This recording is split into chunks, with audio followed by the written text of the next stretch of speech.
다 채셨으면 우리 한 절씩 교독하겠습니다. 형제들아, 내가 당한 일이 도리어 복음 전파의 진전이 된 줄을 너희가 알기를 원하노라. 이러므로 나의 매임이 그리스도 안에서 모든 시위대 안과 그 밖의 모든 사람에게 나타났으니 형제 중 다수가 나의 매임으로 말미암아 주 안에서 신뢰함으로 겁없이 하나님의 말씀을 더욱 담대히 전하게 되었느니라. 어떤 이들은 투기와 분쟁으로 어떤 이들은 착한 뜻으로 그리스도를 전파하나니 이들은 내가 복음을 변증하기 위하여 세우심을 받은 줄 알고 사랑으로 하나. 그들은 나의 매임에 괴로움을 더하게 할 줄로 생각하여 순수하지 못하게 다툼으로 그리스도를 전파하느니라. 함께 읽겠습니다. 그러면 무엇이냐, 거칠애로 하나 참으로 하나 무슨 방도로 하든지 전파되는 것은 그리스도니 이로써 나는 기뻐하고 또한 기뻐하리라. 아멘. 아멘. 할렐루야. 예배 자리에 나오신 모든 성도님들 환영하고 축복합니다. 많이 피곤하지 않으십니까? 마이크가 좀 울리는 것 같은데, 네, 신년 특세 여러분 은혜 많이 받고 계시죠? 네, 피곤하지만 또 하나님 주신 특별한 은혜로 피곤함을 잘 이겨내시기를 축복합니다. 오늘 우리가 함께 읽을 말씀을 중심으로 복음의 진보를 위해서라면 이러한 제목으로 함께 하나님 말씀을 살피며 은혜를 나누기를 원합니다. 여러분들은 복음의 진보를 위해서 어떻게 살아가고 계신가요? 여러분들이 잘 될 때나 또는 여러분들이 잘 일이 풀리지 않을 때 여러분들의 머리를 항상 맴도는 질문은 무엇입니까? 좀 일이 잘 풀려야 될 텐데, 내 자녀가 잘 돼야 될 텐데, 내가 건강해야 될 텐데, 우리는 이런 것에만 집중하며 살아갈 때가 많습니다. 그러나 성경은 그리스도의 삶에는 전진도 있지만 때로는 고난과 역경도 있다는 것을 분명히 말씀하고 있습니다. 특별히 오늘 바울은 자신의 매임 그리고 그로 인한 복음의 전파에 대해서 이야기를 하면서 복음의 전파를 위해서 자신의 매임이 어떻게 그 복음 전파에 유용한 수단이 되었는지를 말씀해 주고 있습니다. 먼저 우리가 함께 읽은 본문의 말씀 빌립보서 1장 12절부터 18절까지의 말씀 보시면은 어떤 그 표현이 반복해서 등장을 하고 있는지를 먼저 살펴보면 좋겠는데, 먼저 12절을 보시면 내가 당한 일이라는 표현이 나옵니다. 그리고 13절과 14절, 17절에 보시면은 나의 매임이, 나의 매임으로, 나의 매임에라는 표현이 똑같이 등장을 합니다. 이 짧은 이 구절에 이 동일한 표현, 내가 당한 일, 나의 매임이, 나의 매임으로 이런 표현이 등장을 하고 있습니다. 또 하나의 표현을 살펴보려고 하는데요. 13절과 14절입니다. 그리스도 안에서, 그리고 14절에 주 안에서라는 표현이 중복되어서 사용되고 있음을 볼 수 있습니다. 그렇다면 지금 12절에서 형제들을 향해서 사도 바울 자신이 당한 일, 이것을 우리는 어떻게 이해할 수 있을까요? 여러분, 사도 바울이 어떤 고난을 당했습니까?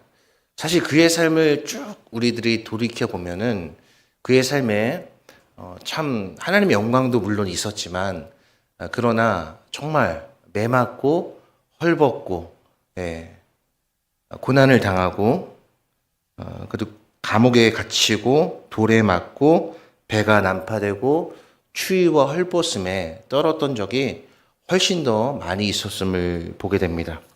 지금 바울이 자신이 당한 일을 이렇게 빌립보 교회 성도들에게 이야기하고 있는 이유는 무엇일까요? 생색내고자 하기 위함일까요? 내가 이렇게 복음 때문에 고생한다.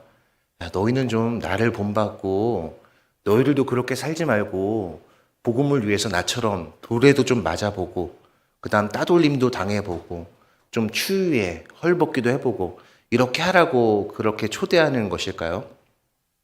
지금 사도 바울은 자신이 당한 일, 그것을 생색내고자 하기 위함이 아닙니다. 우리는 보통 신앙생활 하면서 나는 이렇게 주님께 헌신해. 그런데 너는 뭐 하고 있어? 나는 이렇게 열심히 새벽 기도에 나오고 있어. 근데 너는 뭐 하고 있어?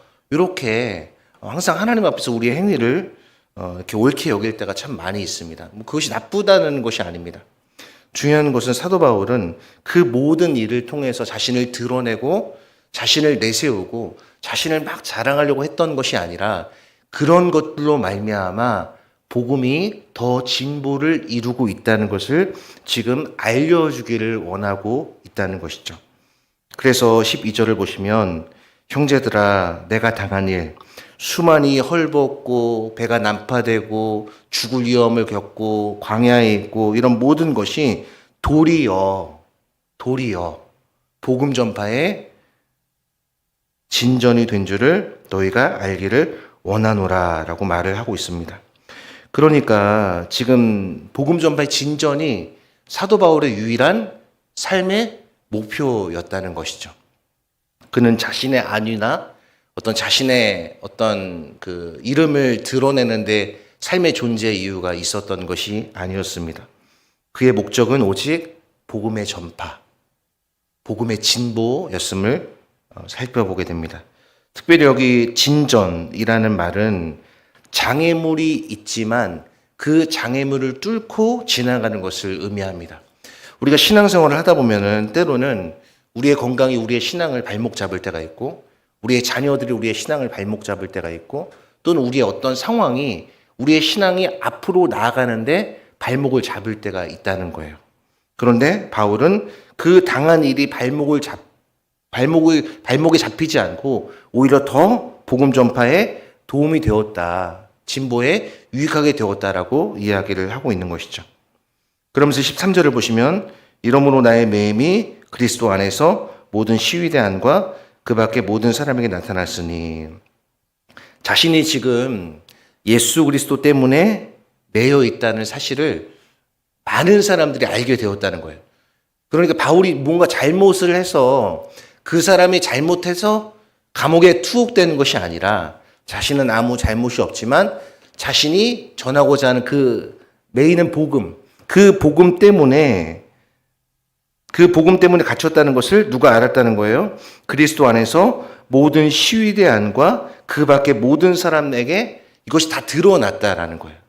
그러니까 여러분 우리가 살 때 우리가 당하는 형편 때문에 예를 들어 우리가 건강이 안 좋아질 수 있잖아요. 또 우리가 살다가 우리가 목표로 한 것이 잘 안 될 때가 있잖아요. 그럴 때 그런 것들을 통해서 주변에 예수 믿지 아니한 사람들에게까지 이 사람이 지금 인생이 잘 풀리지 않는데도 하나님을 저렇게 따르고 있구나. 인생이 지금 진짜 극심한 고난 가운데 있는데도 저 사람은 그리스도를 따르고 있구나. 요것 자체가 우리 주변에 있는 수많은 예수님 밖에 있는 사람들에게 복음 전파의 도구가 되었다는 사실을 지금 바울은 이야기하고 있는 것입니다. 여기서 말하는 시위대는 아마 그 황제를 지키는 경비대 사람들을 말하고 있는 것이겠죠. 그러니까 수많은 사람들에게 지금 바울의 매임이 복음 전파에 더 많은 사람들에게 이 복음이 전파되고 있다는 사실을 지금 강조하고 있는 것입니다. 그런데 여기서 우리들이 주목해서 보아야 할 표현은 무엇이냐면 그리스도 안에서라는 말이에요. 그리스도 안에서. 여러분 성도의 정체성은 어디에 있을 때 명확히 드러나냐면 여러분들이 그리스도 안에 있을 때 명확히 드러납니다. 여러분들이 돈 안에 있을 때, 건강 안에 있을 때 여러분의 정체성이 드러나는 것이 아닙니다. 여러분이 부유해지고 여러분의 건강의 수치들이 막 올라가고 여러분들의 재력이 막 쌓일 때 여러분의 정체성이 드러나는 것이 아니라는 거예요. 비록 내 건강이 나빠지고 우리 건강을 알려주는 수치들이 있잖아요. 뭐가 있죠? 뭐 혈압, 혈당, 콜레스테롤 수치. 이것은 다 적정 범위가 있어요. 이 적정 범위가 넘어가면은 이제 뭐 고지혈증, 당뇨병, 고혈압 이런 혈관 질환들이 이제 따라오는 거잖아요. 비록 그렇다고 할지라도 그렇다고 건강을 막 관리하지 말라는 의미 아닙니다. 그렇다고 할지라도 오히려 그리스도 안에서 내가 있다면 그 사람이 올바른 성도의 정체성을 가지며 살아갈 수 있다는 것을 지금 바울은 이야기하고 있는 것입니다. 바울의 삶의 정체성은 그리스도 안에서였습니다. 이것은 단순히 자기가 그리스도 안에 있다라는 의미도 있지만 더 나아가서 그리스도와 연합되었다라는 의미가 있는 것이죠. 저와 여러분들은 다 그리스도의 신부죠. 네, 그리스도의 신부. 우리는 성별에 상관없이 그리스도의 신부입니다. 그리스도의 신부는요, 신랑과 연합할 때 의미가 있는 거예요. 저와 여러분들의 삶은 그리스도와 연합될 때 비로소 우리의 삶이 의미가 있는 것이고, 그제서야 비로소 우리의 삶이 어떻게 되는 것이죠? 빛나게 되는 거예요. 우리가 막 돈을 많이 벌고 우리의 자녀들이 형통할 때 우리의 삶이 빛나는 것이 아니라, 여러분이 그리스도께 딱 붙어 있고 그리스도와 연합되어 있을 때 여러분의 정체성이 비로소 드러나게 되는 것이고, 여러분의 삶의 목적이 그리스도 안에서 발견되어지는 것이라는 것을 지금 바울은 이야기하고 있는 것이에요. 그래서 그것이 모든 사람에게 나타났으니, 그래서 여러분들은 모든 사람에게 여러분들이 복음에 매여 있는 자라는 사실을, 여러분들이 그리스도 안에 있는 자라는 사실을, 여러분들이 그리스도와 연합된 자라는 사실을 드러낼 수 있어야 되는 것이죠. 이로 인해서 어떤 일이 있었냐면 14절을 보시면, 형제 중 다수가 나의 매임으로 말미암아 주 안에서 신뢰함으로 겁없이 하나님의 말씀을 더욱 담대히 전하게 되었느니라 라고 말씀을 하고 있습니다. 여기서 보시면은 13절에는 이렇게 말을 하고 있죠. 그리스도 안에서. 그런데 14절에는 무엇이라고 이야기하고 있습니까? 주 안에서라고 이야기를 하고 있어요. 주 안에서. 여기서 우리들이 기억해야 될 것은 13절에서 말하고 있는 그리스도 안에서는 그리스도 안에서 있는 이 바울의 상황을 말을 하고 있는 것이고, 14절에 말하고 있는 주 안에서는 비록 지금 바울이 이 투옥과 결박 가운데 있지만 이 주 안에서, 그러니까 하나님 주신 능력 안에서 신뢰함으로 겁없이 하나님의 말씀을 더욱 담대히 전하게 되었다라고 이야기를 하고 있는 것이죠. 주 안에서 신뢰함으로. 그러니까 여러분, 성도의 우리 인생의 처음과 과정과 결말이 누구 안에 있다는 거예요? 주 안에 있다는 거예요. 우리 인생이 우리가 계획하는 어떤 블루프린트, 청사진 안에 있는 것이 아니라 주 안에 우리의 인생이 있다는 것이죠. 그래서 주 안에서 신뢰함으로. 그러니까 하나님의 계획을 신뢰했다는 것이죠. 바울은 예루살렘에 가면은 결박과 환란이 나를 기다리고 있다는 것을 알았어요. 그러나 성령께 매어서 그는 그 길을 걸어갔던 것이죠. 그렇기 때문에 바울의 삶을 통해서 누가 존귀하게 되는 것입니까? 그리스도가 존귀하게 된 것이에요. 여러분의 인생의 목적은 무엇입니까? 오늘날 세상 사람들이 사는 인생의 목적은 무엇이에요? 잘 먹고 잘 사는 거죠. 여러분, 잘 먹고 잘 사는 게 나쁜 것은 아닙니다. 좋은 거예요. 그러나 뭐 때문에 잘 먹고 잘 살려고 하느냐는 거죠. 우리 인생이 그냥 단순히 잘 먹고 잘 사는 것이라면, 여러분, 그리스도께서 우리를 구원하신 목적이 너무 초라하지 않습니까? 그냥 단순히 우리가 이 세상에서 떵떵거리면서 다른 사람한테 부끄러움 당하지 않으면서 살아가는 것을 우리 인생의 목표로 삼는다는 것은, 여러분, 우리가 물론 뭐 나쁜 짓 하면서 사는 것보다 훨씬 더 나은 목표가 될 수 있을지는 모르지만, 그러나 주님께서 우리를 구원하셨고 우리를 신부 삼으셨고 우리의 왕이시라는 사실을 기억한다면 우리 인생의 목적과 사명이 너무 안타깝잖아요. 너무 약화되잖아요. 그런데 바울은 주 안에서 신뢰했다는 거예요. 주 안에서. 그래서 겁없이 하나님의 말씀을 더욱 담대히 전하게 되었느니라. 여러분, 우리가 복음을 가지고 살아가다 보면 때로는 그 복음이 전파되는데 제일 방해가 되는 것이 무엇이냐면 겁이에요. 겁. 예를 들어 이제 오늘 그 어린이 전도협회에서 교육받으시는 분들이 함께 예배에 참석했는데, 이제 그런 경우가 있다고 합니다. 이렇게 학교 앞에서 복음을 전하다 보면은 경찰에 신고해서 이렇게 경찰서에 가서 조사를 받는 경우도 있다고 해요. 여러분, 경찰서 몇 번 가보셨어요? 보통의 사람들은 경찰서에 갈 일이 많이 없습니다. 저는 경찰서에 몇 번 가봤는데요. 교통사고 때문에 몇 차례 간 적이 있는데 굉장히 기분이 좋지가 않습니다. 경찰서에 갔다가 나오면은 뭔가 이렇게 좀 털어야 될 것 같고 뭔가 좀 그런 느낌이 있어요. 그런데 복음을 전한다는 것 때문에 경찰서에 들락날락했다고 여러분 생각을 해보세요. 그것도 어떻게 보면 오늘 본문에서 바울이 겪은 고난과 똑같다고는 할 수 없지만 비슷한 것이라고 할 수 있죠. 그런데 겁 없이 하나님의 말씀을 더욱 담대히 전하게 되었느니라. 사도 바울을 본 거죠. 그의 소식을 들은 거죠. 아, 바울은 매웠지만 하나님 말씀 매이지 않는 것이구나. 아, 바울은 저런 상황 가운데서 낙심하지 않고 계속 우리를 독려하고 있는 것이구나. 바울은 자신의 어떤 사역과 고난을 생색내려고 하는 것이 아니라 바울의 마음에 오직 한 가지 소원이 있었던 것이구나. 바로 그것은 그리스도를 존귀히 여기는 것이고 복음의 진보를 위한 것이구나라는 것을 깨닫던 형제들이 다수가 하나님의 말씀을 신뢰함으로 주 안에서 겁없이 복음을 전하게 되었다라고 지금 이야기를 하고 있는 거예요. 그런데 한편으로는 오늘 15절의 말씀처럼 어떤 사람들이 생겼냐면은 투기와 분쟁으로 어떤 이들은 착한 뜻으로 그리스도를 전파한다고 이야기를 합니다. 여러분, 그리스도를 전파할 때 투기와 분쟁으로 하는 것, 이것이 여러분 어떻게 보이십니까? 투기와 분쟁으로 막 서로 시기하면서 내가 더 전도 많이 할 거야. 야, 너는 좀 하지 마. 이번엔 내가 좀 빛나야겠어. 이런 마음으로 하는 것. 어떻게 보면 굉장히 좀 볼성사나운 장면일 수 있는 것이죠. 그런데 바울은 무엇이라고 이야기합니까? 투기와 분쟁으로 어떤 이들은 착한 뜻으로 그리스도를 전파하나니. 하나님의 뜻에 합당하게 사랑으로 이것을 전파하는 사람들이 있는데 이런 사람들은 내가 복음을 변증하기 위하여 세우심을 받은 줄 알고 사랑으로 하나. 여러분, 여기서 복음을 변증한다는 표현이 있는데 이것은 복음을 변호하고 증명한다는 거예요. 여러분, 우리가 어떤 범죄에 연루되었을 때 변호사를 구하죠. 변호사의 사명은 뭡니까? 이 자기를 선임한 사람을 위해서 변호하는 거예요.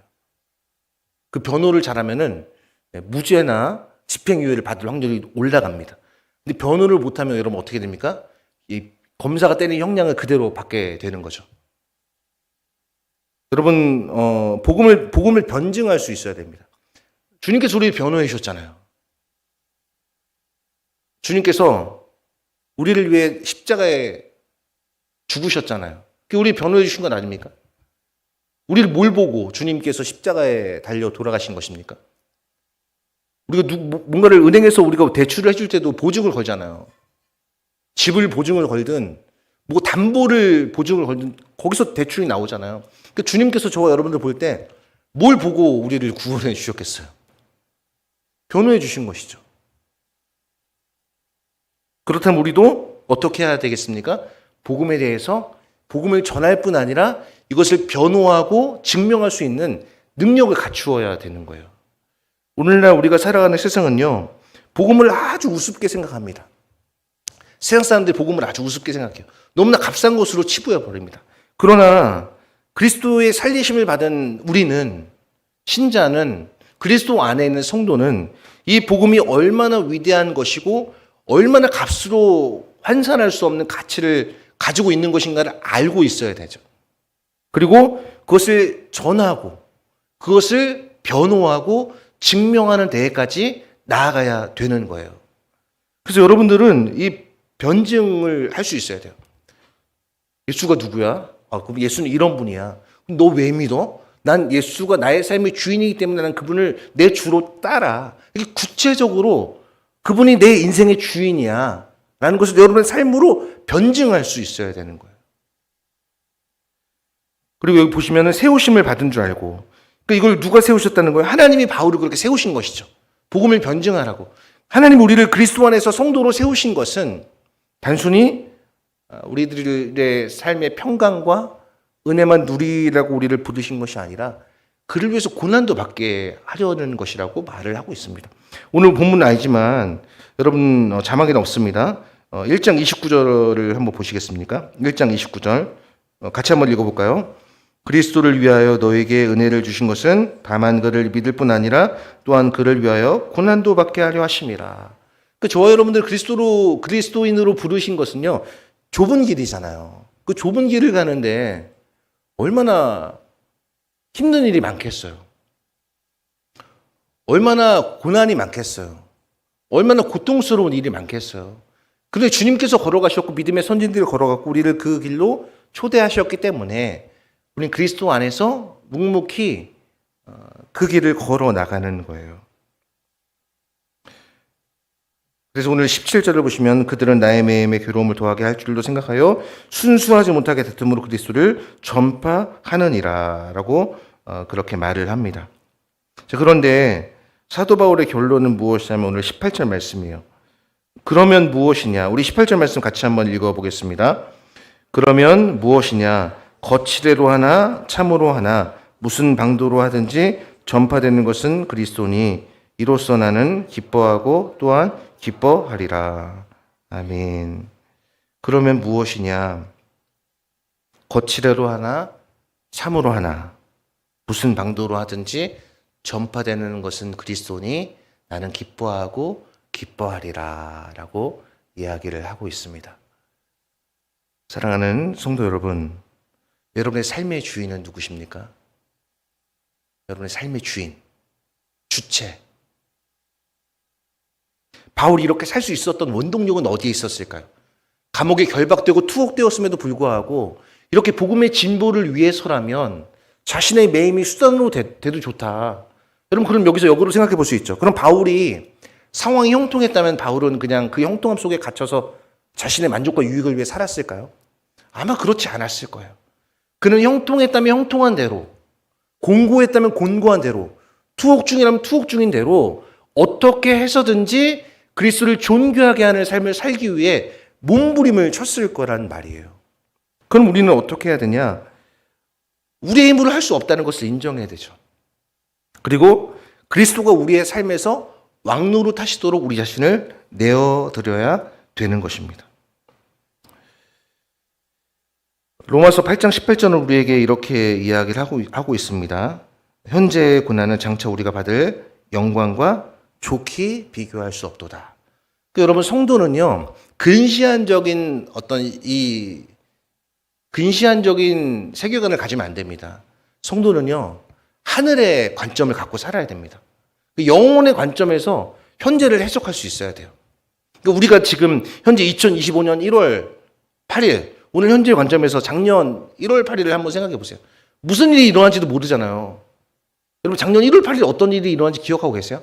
그때 여러분들이 눈물을 많이 흘렸든지 아니면 많이 기뻐하셨든지 많이 고통스러워하셨든지 기억나세요? 안 나죠?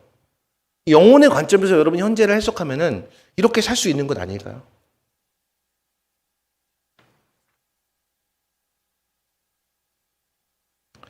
그러므로 우리들은 영혼의 관점에서 현재를 해석할 수 있는 그런 능력을 갖추어야 된다는 거죠. 또 우리는 그리스도 안에서 우리 자신을 바라볼 수 있어야 됩니다. 다시 말하면 나는 내 삶에 결정하는 순간순간마다 주님을 신뢰하며 그분의 뜻에 합당한 결정을 내리고 있는가를 우리가 생각해 보아야 하는 거죠. 이제 새해가 돼서 많은 분들이 목표와 계획을 세우고 계실 텐데 그 목표와 계획이 그리스도의 연합 안에서 이루어지고 있는가를 우리들이 생각해 보아야 합니다. 세 번째 우리가 생각해 볼 질문, 적용은 나는 정말 그리스도가 전파되는 것을 기뻐하는가? 내 이름이 드러나고 내가 좀 빛을 발하고 내 이름이 막 여기저기서 들려지고 이게 아니라 정말 거칠애로 하나 참으로 하나 어떤 방도로 하든지 전파되는 그것이 그리스도라면 나는 기뻐하고 기뻐하리라 라는 그러한 고백. 마지막 네 번째는 내가 처한 상황에 대한 감사. 우리는 인생을 살면서 기뻐할 때도 있고 분노할 때도 있고 슬퍼할 때도 있고 즐거워할 때도 있어요. 그런데 이 처한 상황에 대한 감사 그리고 하나님의 큰 그림을 볼 수 있는 그러한 안목이 사실 우리에게 필요한 것입니다. 누구나 질병과 고난과 형통치 않은 삶을 원하는 사람은 아마 단 한 사람도 없을 거예요. 근데 우리가 인생을 살다 보면 여러분 어떻습니까? 앞이 보이지 않고 원치 않은 질병에 걸리고 사고를 당하고 이러한 일들이 우리 주변에 엄청나게 많습니다. 그러나 성도는 그것을 그대로 바라보는 것이 아니라 바울이 자신의 매임을 통해서 복음의 진보를 이루었던 것처럼 과연 하나님은 내가 처한 이 상황을 통해서 내가 어떻게 하기를 원하실까? 어떻게 이것을 영혼의 관점에서 해석하기를 원하실까? 어떻게 이것을 그리스도 안에서 내가 해석하면서 이거를 복음의 진보로 이루어가기를 원하실까를 우리는 생각해 보아야 하는 것이죠. 말씀을 맺겠습니다. 여러분들은 올 한해 목표가 무엇입니까? 아마 저마다 세우신 계획이 있을 겁니다. 그것들이 아름답게 여러분 이루어지게 되시기를 축복합니다. 그러나 우리가 올 한해 또 하나의 목표가 있다면 그것은 우리의 모든 상황을 통해서 복음이 전파되는 것이죠. 우리가 공부할 때나 우리가 형통할 때나 우리가 잘 될 때나 우리가 안 될 때나 우리가 돈이 많아질 때나 돈이 없을 때나 우리의 상황과 상관없이 모든 상황을 주관하시는 그 하나님께서 그리스도 안에 있는 자를 통해서 복음의 진보를 이루어 가신다. 그래서 여러분의 목장 안에서, 여러분의 가정 안에서, 여러분의 공동체 안에서 이 복음의 진보를 이루기 위해서 노력하셔야 돼요. 여러분의 자녀에게 얘야, 네 몸에서 그리스도가 존귀 되고 있니? 물어보셔야 되는 거예요. 너 오늘 하루의 삶을 통해서 주님을 존귀하게 하려고 얼마나 많은 노력을 했니? 물어보셔야 되는 거예요. 그렇게 하지 못했다면 책망하는 것이 아니라 어렵지. 그러나 그리스도가 너의 주인이시면 능히 그분이 이루실 것이다 라는 그러한 믿음을 복돋아 주어야 하는 것이에요. 바라기는 저 여러분들이 바울의 매임이 복음의 진보를 이루었던 것처럼 저와 모든 여러분의 삶을 통해서 복음이 진보를 이루고 전파되는 그러한 통로로 쓰임받게 되는 우리 모두가 될 수 있기를 주님의 이름으로 소망하며 축복합니다. 우리 시간 함께 말씀을 기억하면서